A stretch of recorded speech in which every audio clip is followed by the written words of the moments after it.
Hello and welcome back to our channel. So today in this video we will be discussing about how to turn off notification in Wise. So without wasting much of our time, let's get straight into the video.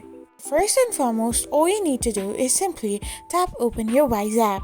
So once you tap open your Wise app, you will end up in this kind of interface where all you need to do is simply tap on the profile icon on the left hand side of the corner and simply scroll down to the settings option.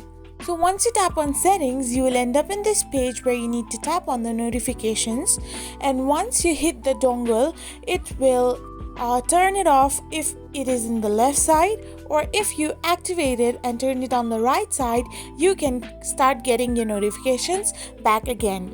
So using this method, you can simply turn off your notification on your Wise app. I hope you found this video helpful, so don't forget to hit that subscribe button and do give us a thumbs up. We will be back again with these informative videos. Thank you for watching.